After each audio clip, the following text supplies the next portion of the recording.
Every state has the right of self-defense and to secure borders to protect itself from hostile invasions and terror.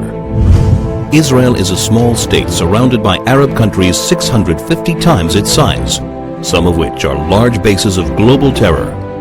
Only 44 miles separate between the Jordan Valley and the Mediterranean Sea.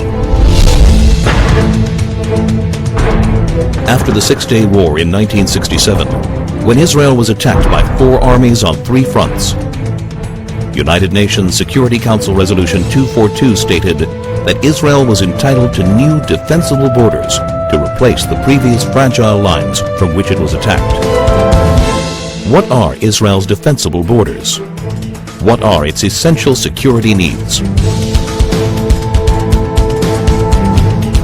The Jordan Rift Valley, Israel's eastern frontier, forms a natural barrier between Israel and the countries of Jordan, Iraq, and Iran.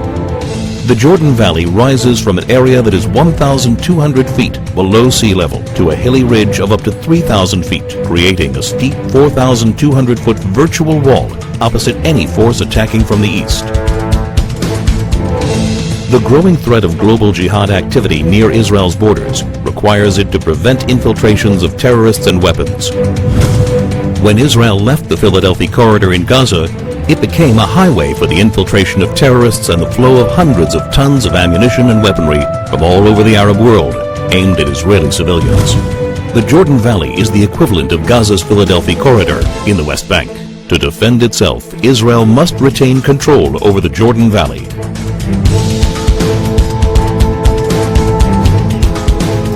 This is Israel's mountain ridge, rising up to 3,000 feet. It dominates Israel's major coastal cities, where more than 70% of its population, 80% of its industry, and all of its airfields and seaports are located. Missiles launched from the Judean hills pose an immediate threat to Jerusalem, Israel's capital. Israel's only international airport, Ben Gurion, would be in the range of even primitive rockets, while all planes taking off and landing would be threatened by shoulder-launched anti-aircraft missiles. More advanced weaponry would be able to hit virtually any point in Israel. If Israel were forced back to the 1949 armistice lines, the Green Line, the country's width would be reduced to a narrow 9-mile waistline that would be impossible to defend. That's why any future arrangement must include Israeli control over key areas of the mountain ridge and a demilitarized Palestinian state.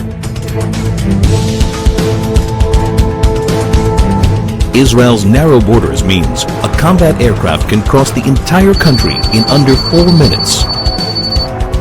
In less than 2 minutes, an enemy plane could penetrate the country's airspace via the Jordan Valley and reach Jerusalem. In order to thwart an aerial attack on Jerusalem, a hostile plane must be shot down at least 10 miles east of the capital to prevent it from crashing into major population centers. Therefore, Israel must be able to identify hostile planes before they cross the Jordan River line and intercept them shortly after. To defend itself, Israel must control the airspace over the West Bank. Israel's transportation arteries, and in particular the Trans-Israel Highway, enable travel and connection between Israel's regions. They also assure the mobility of the Israel Defense Forces in case of attack. Protection of these vital arteries is essential in order to ensure that 1. Civilians aren't victims of terrorist gunfire. 2. Regions of the country cannot easily be cut off. 3. The mobility of Israel's defense forces is not hindered in the case of invasion. To defend itself, Israel must control its main arteries of transportation.